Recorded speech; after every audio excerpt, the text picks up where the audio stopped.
فيلمنا بيبدأ بفيفان وسيا اللي بيبقوا متجوزين وراكبين الطيارة. فسيا بتلعب في الكرسي، فبيقول لها فيفان اجبري بقى وفكك من لعب العيال ده.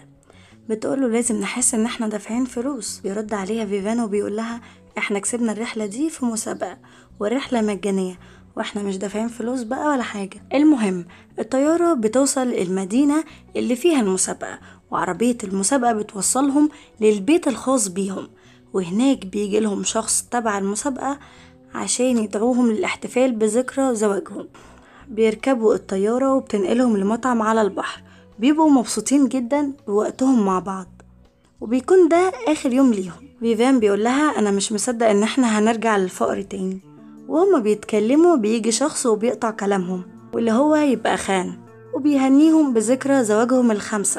صاحب المطعم وفيفان بيلاحظ اللوح الفاضية. بيرد عليه خان وبيقوله اللوحات مش فاضية ولا حاجة، بس هي فيها أسرار كتيرة، وهو من النوع اللي مش بيحب حد يعرف أسراره ويفضل محتفظ بيها لنفسه. بيرد عليه فيفان وبيقوله إن كل واحد هيشوف اللوح بطريقته.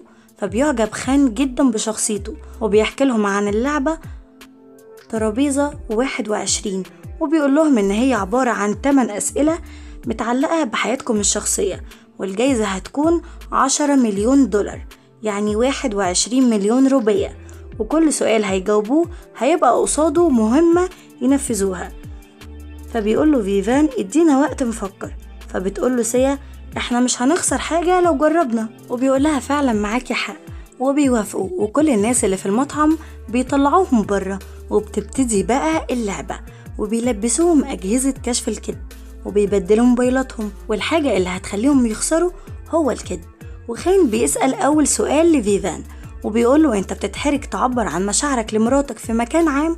وبيكون الجواب لأي سؤال يا إما أيوة يا إما لأ. بيرد عليه فيفان وبيقوله أيوة، وبيكسب أول مليون. وبتكون أول مهمة إن فيفان يبوس مراته في شارع عام قدام الكاميرات لايف. بيوافق فيفان وبيبوس مراته فعلا. وبعد لما بيرجعوا من المهمة فيفان بيقول إن كل ده مجرد أي كلام، وإنهم مش هياخدوا الفلوس، وإنهم أكيد بيضحكوا عليهم. فخان بيوريهم الفلوس فبيتصدموا، وبيوريهم أول مليون بتتحول لحسابه. وهم قاعدين مع بعض خان بيسأل سيا هل جوزك يعرف عنك كل حاجة؟ فبتجاوب لأ، وبتطلع الإجابة صح. فبيقول خان انت أكيد مشوش عشان انت ما تعرفش عن مراتك كل حاجة. فبيقوله فيفان ان كل واحد ليه جانب خفي ما بيحبش يظهره لأي حد، لكن طبعا من السهل انه يتوقعه. والمهمة التانية بقى عبارة عن ان سيا تاكل لحمة لكن هي نباتية. وفيفان بيقوله ان مستحيل سيا تاكل لحمة لان هي نباتية، لكن سيا بتصدمه لما بتاكل اللحمة. فبيتأكد خان ان فيفان ما يعرفش كل حاجة عن مراته، وبيبارك له على المليون التاني. وخان بيقول لسيا غمضي عينك وتخيلي كده انك معاكي 21 مليون. فبتقوله مين بقى اللي قال ان الفلوس ما بتجيبش السعادة لأي شخص فقير؟ خان بيرد عليها وبيقول لها الفلوس بتشتري اي حاجة فعلا، لكن ما بتغيرش الماضي. خان بيسأل فيفان هو انت خدعت حد قبل كده؟ فبيفتكر انه خدع بابي حبيب سيا وقال له كلام على سيا علشان يسيبها. فبيرد عليه وبيقول له ايوه، وبيكسب السؤال، وبيقول له اخدعني علشان تكسب. وبيقول له فيفان انا مش ساحر، لكن لو مشيت من مكانك انا هقول لك خبر مهم جدا. وبيتحرك من مكانه فعلا، وبيعرف ان هما عملوا الحركة دي علشان يخدعوه. وشوية وبنشوفهم وهم رايحين مكان تاني عشان يقعدوا فيه. وخان بيسأله هو انت تقدر تواجه مخاوفك مقابل انقاذ مراتك؟ بيقوله ايوه طبعا، وبينجح في السؤال. وبيقوله انت هتواجه اكبر مخاوفك هنا. وبيحبس سيا في قفص زجاجي، وبيقوله القفص الزجاجي ده مش هيفتح غير ما تديه 4 كيلو دم. فبيفتكر فيفان مقلب الدم اللي كانوا عاملينه في صاحبهم، وان هو بيخاف جدا من الدم، وبالرغم من كده بيسحب الدم. وفي آخر لحظة بيلحق سيا وبيقول له خان مبروك عليكم 4 مليون. وبينتقلوا بقى لتاني مكان، وخان بيفضل يتغزل في سيا لغاية ما فيفان بيغير عليها، وبيقول له كل دي حاجات أنا عارفها. وخان بيسأل سيا وبيقول لها هو جوزك هيحبك حتى لو حلقتي شعرك؟ وبتجاوب أيوة، فبيقول لفيفان احلق شعر مراتك وهديك ال5 مليون. فبيقول فيفان انا مستحيل اعمل كده، وبيقول لمراته يلا بقى نمشي من هنا. وهما ماشيين اجهزة كشف الكذب بتزمر وبتعمل صوت عالي، فبيقول لهم خان على المايكات وانهم لو ابتعدوا عن المكان ب10 كيلو الاجهزة اللي في ايديكم هتنفجر. فبيرجعوا تاني لخان وبيطلب فيفان انه يشيل الاجهزة اللي في ايديهم. فبيقول له خان في طريقتين عشان تشيل الاجهزة دي، انكم تقطعوا ايديكم او تكملوا اللعبة للاخر. وفيفان بيتضايق جدا وبيتعصب، وبتقوله سيا ما ينفعش تجبرنا على حاجة احنا مش عايزين نعملها. وسيا بتقوله ان ده مخالف للقانون.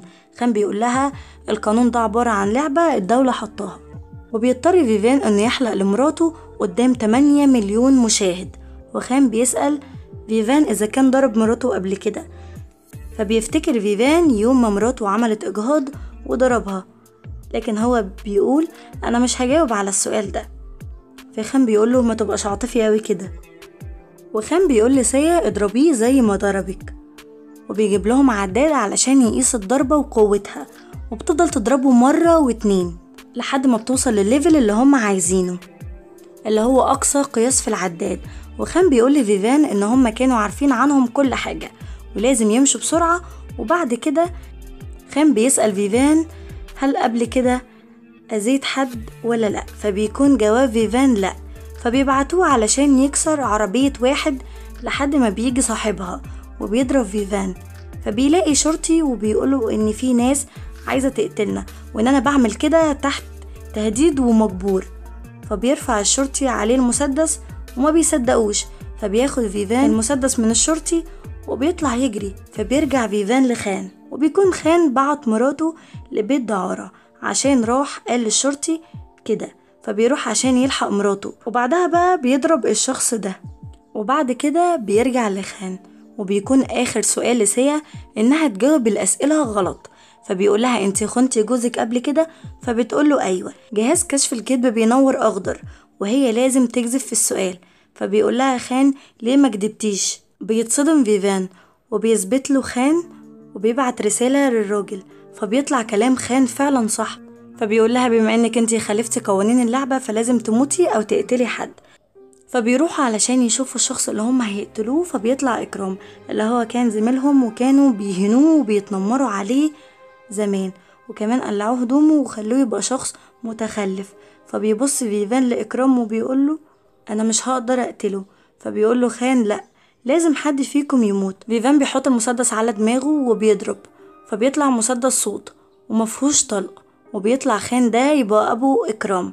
فبيقول لهم انتوا خليتوا ابني يبقى متخلف. فبيندموا جدا على اللي عملوه وبيقعدوا يعيطوا، وبكده بينتهي الفيلم.